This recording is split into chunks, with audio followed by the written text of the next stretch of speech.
तो कैसे हैं आप लोग। हाँ तो दोस्तों, आपने ये मिसरा तो सुना ही होगा कि तू इस दुनिया में नंगा आया क्या घंटा लेकर जाएगा। आपने सुना हो या ना सुना हो, लेकिन दीपिका जी के प्रेजेंट हस्बैंड यानी कसम ऑफ दी दीपिका पादुकोण ने इस बात को बहुत ही सीरियस ले लिया और करवा लिया अपना घंटा शूट यानी नंगा शूट। अबे क्या गिर गया था क्या पहाड़ से बचपन में। इससे पहले कि मजीद डिटेल में जाए, मुझे इस बात की कुछ खास समझ नहीं आई। आपने कभी ये सुना है कि कोई अपना घंटा यहाँ छोड़ गया हो या यहाँ किसी को डोनेट कर गया हो या किसी ने कटवा के म्यूजियम में रखवा दिया हो? जो भी गया अपना घंटा साथ लेकर गया, कोई जमीन के नीचे, कोई शमशान घाट अपने साथ लेकर गया। मेरे इल्म में ऐसा कोई नहीं है। अगर आपके इल्म में है तो कमेंट प्लीज। अबे क्या कर रहे हो, पारिवारिक शो है। हाँ तो बात हो रही थी रणबीर और फिर रैम्बो के घंटे शूट की। हाँ, रैम्बो से याद है कि एक रैम्बो लाहौर में भी आया था इकबाल पार्क में घंटा शूट करवाने, मगर अवाम ने उसके घंटे की ऐसी शूट की कि वो अपना घंटा के अपना मुंह भी नहीं दिखा सकता। पैसा बर्बाद। आई एम सॉरी, मैं बात करते करते पता नहीं कहाँ निकल जाता हूँ। वैसे तो इंसान नेचर वाइज बहुत ही लालची है, मगर जब बात हो पैसे की तो पैसे ने तो इंसान को अंधा कर दिया और कुछ लोगों को अंधा होने के साथ साथ नंगा भी कर दिया। समझ रहे हो, समझ रहे हो आप, समझ रहे हो। आज के दौर में एक बाबा जी जिसकी उम्र 100 प्लस और वो हंगने के लिए भी किसी का मोहताज है, तो वो भी अपना सर एक साइड पर लटका ये सोच रहा होता है हाउ टू अर्न। कौन है ये लोग? बंदा पूछे ना तू खान जोगा ना तू कमान जोगा, तू करना की इन्ने पैसे दा। तू ऐ सोच दिन होया रात पता नहीं तीनों नसीब होंगी या नहीं, तू इतना पैसा कमा के की करना है, बूंदे पाना है। और तो और ऐसे बाबे के मरने के बाद बाबा के घर में काम करने वाली गुस्ल देने वाले मौलवी को कह रही हो कि मौलवी साहब हाथ मार के चेक कर लेना मेरे नाक काला पोपा 2 दिन तू क्या बे। मस्त जोक मारा रे, ये हंस रे हलकट हंस। ओ भाई, कौन सा फ्यूचर तुमने सेट करना है? तू ये सोच तेरे जाने के बाद कोई तुझे अच्छे अल्फाज में याद करे, कोई तेरी कब्र पे आने जाने वाला हो, कोई पानी लगाए। लेकिन नहीं, इस बंदे ने पैसा कमाया, क्योंकि इसे पता है पैसे से हर चीज पॉसिबल है। और वैसे ये बात सच भी है, जिस बंदे के पास पैसा है उसके लिए कुछ भी इम्पॉसिबल नहीं है। अगर आपके पास पैसा है तो 18 साल की बंदी भी 80 साल के बाबे के साथ सेट हो जाती है, उसकी लुगाई बन जाती है। जोर जोर से बोल के लोगों को स्कीमें बता दे। आजकल के इंसान की घंटे की तो वैल्यू रह ही नहीं गई। घंटा काम करे या ना करे, लेकिन एटीएम जरूर काम करना चाहिए। और वैसे भी कल परसों तो बाबे ने मर जाना है, फिर उसकी अकलौती वारिस, उसकी जायदाद की अकलौती वारिस मैंने बन जाना है। मुझे तो और मिल जाएंगे घंटे वाले, क्योंकि वो जानती है इस मार्केट में बहुत से बेरोजगार घंटे फिर रहे हैं जो इसके एक इशारे पे घंटा सर्विस देने के लिए तैयार हो जाएंगे। तो रुको जरा, सबर करो। अगली तो दिन रात तैयार भी इसलिए होती है कि बाबा उसकी अदाएं देखकर दिल का दौरा पड़ने से मर जाए। ऐसी लड़कियां तो सारी मेहनत करती हैं अपनी तशरीफ पर, है कि अगर उनकी तशरीफ की कशिश की वजह से किसी बाबे के घंटे का हल्का सा भी करंट आया तो उनकी लाइफ सेट पैसा ही पैसा होगा। और फिर ये रोजाना अपनी तशरीफ बाबे के घंटे पर रखकर इतने जोर जोर से झटके मारती हैं कि जिस बाबे की लाइफ बुक के आखिरी पेज पर यह लिखा होता है कि इसको दिल का दौरा पड़ने से मौत आएगी, लेकिन इस झटकों की वजह से बाबे की किस्मत तब्दील होती है और घंटे से ऐसी जालिम अरताशी लहरें निकलती हैं कि बाबा घंटे का दौरा पड़ने की वजह से मर जाता है। और एट अ टाइम दिमाग, गुर्दा, फेफड़े, जिगर, लीवर सब फ्यूज हो जाता है। अगले दिन ये सीना पीट पीट कर ऐसे बोल रही होती है कि मैं मना करती रही, दवाई दे के मैंने कहा सो जाए, हाय मेरी किस्मत। ऐसे घंटा मर्डर की कोई FIR भी दर्ज नहीं होती। और 40वें से पहले लड़की अपने पिछले घंटे के साथ ये कहकर लंदन भाग जाती है कि यहाँ रहकर मुझे बाबे की यादें आती हैं, हाय मेरी किस्मत। म्यूजिक।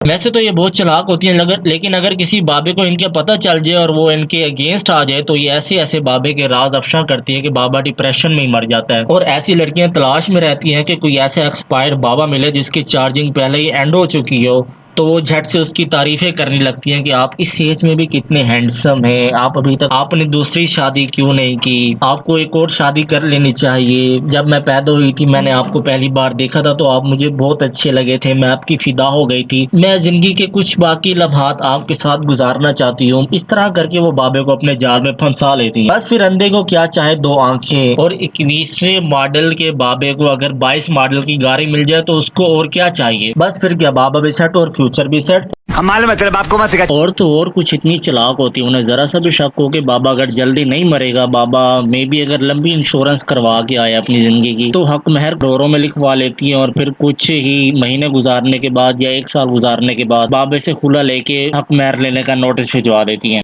बहुत तेज हो रहा है।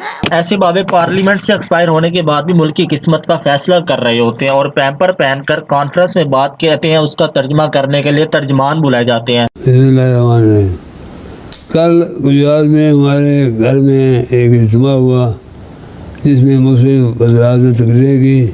54 ने लोगों को बुलाया हुआ था उन्होंने अपने इब्तदाई बातों में बजाय इसके कि मुल्क की बात करते, ज़िले की बात करते, और ख़ास तौर पे मैंने लिखा था कि आप इस चीज़ को उजागर करें कि जो मुल्क के अंदर। और कहा जाता है कि बाबे अक्सर मरकर भी घर वालों की ईद खराब कर देते हैं, लेकिन ऐसे बाबे अगर चांद रात को मर जाए तो घर वाले चुपके चुपके मुर्दा खाने में रखवा देते हैं कि ईद के बाद देखेंगे। हमारी तो बस ये दुआ है कि अल्लाह पाक रहम करे हम पर भी और इन बाबों की किस्मत पर भी। जी तो आते हैं अपने टॉपिक की तरफ। जब एक बंदा या बंदी फिल्म इंडस्ट्री ज्वाइन करता है तो उसे सिखाया जाता है कि किस तरह आपने अपनी फीलिंग्स, अपने वर्ड्स को बेचना है, और इंडस्ट्री में रहते रहते वो ये सीख जाता है कि किस तरह चंद लाइक्स और सुर्खियों में नाम कमाने की खातिर खुद को बेचना है। बस फिर बिजनेसमैन उनकी बोली लगाते हैं, और जो महंगी बोली लगा इसके सामने अपना घंटा और बैटरी लेके हाजिर हो जाते हैं। मुख्तलिफ किस्म के जिस्मानी रिमांड्स के बाद मुख्तलिफ पोजीज से इनकी पिक्स ली जाती है और वो सुर्खियां बन जाती हैं।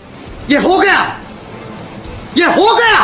वैसे ने औरत को तो नंगा किया ही था, मर्द को भी ये लत लग गई है। और जिस तरह आपने सुना कि एक कामयाब मर्द के पीछे एक कामयाब औरत का हाथ होता है, बिल्कुल इसी तरह एक नंगे मर्द के पीछे भी एक नंगी औरत का हाथ होता है। और फिर कुछ नंगी औरतें इस नंगे मर्द को सपोर्ट करने और डिफेंड करने के लिए मुख्तलिफ दलाइल, ऐसे किस्म के दलाइल देती हैं कि आप अपने कपड़े पहनने पर शर्म महसूस करेंगे। रणवीर का कसूर नहीं, इतनी गर्मी है, ग्लोबल वार्मिंग हो रही है। यहाँ पर मैं सच कहूँ तो रणवीर कपड़े निकाल के नहाने गए थे तो बंदर आकर उसके कपड़े उठाकर लेकर गए हैं, तो इसलिए उन्होंने ऐसे पोज मारे हैं। आप समझिए थोड़ा। और बात करते हैं अपनी आवाम की, जिनको घर में दूसरी बार सालन नहीं मिलता, सारा साल बगैर साबुन के नहाते हैं। रात को अगर किसी वजह से लेट हो गए तो उनके लिए कोई दरवाजा खोलने वाला नहीं होता। हमसाए इनको देख के घर के दरवाजे बंद कर देते हैं, और यही आवाम फिर इनको लाइक्स और कमेंट्स देती है कि हम तो डूबे हैं सनम, तुम क्यों अभी तक तैर रहे हो बेटा। वो कहती है ना, everything is possible in this world but I want to add something, everything which is not possible in this world is possible in Bollywood, Lollywood and Hollywood. Because ये ऐसे लोग आते हैं जो खाते कुछ हैं, स्टेटस कुछ लगाते हैं, कुछ हैं, दिखाते कुछ हैं। और यही बात है कि वो वर्कर्स जो फिल्म इंडस्ट्री में काम करते हैं वो कभी भी फिल्म बनने के बाद फिल्म नहीं देखते, क्योंकि वो रियलिटी में ऐसी फिल्में देख रहे होते हैं कि इन्हें ये बोरिंग लगती हैं। इसके साथ ही इजाजत चाहूंगा, और एक आखिरी बात जो मैं नोट कर रहा हूँ कब से, कि कुछ होनहार स्टूडेंट ऐसे हैं जो क्लास अटेंड करते हैं लेकिन अटेंडेंस नहीं लगाते। कहाँ से आते हैं? अटेंडेंस लगाए बगैर भाग जाते हैं और फिर शॉर्टेज की वजह से उन्हें लेक्चर टाइम पर नहीं मिल पाते। ऐसे होनहार स्टूडेंट्स को मेरी एडवाइस है कि अटेंडेंस जरूर लगाएं, फौरन नीचे जाकर राइट के बटन पे क्लिक करें और थम्स अप कर दें। बहुत शुक्रिया।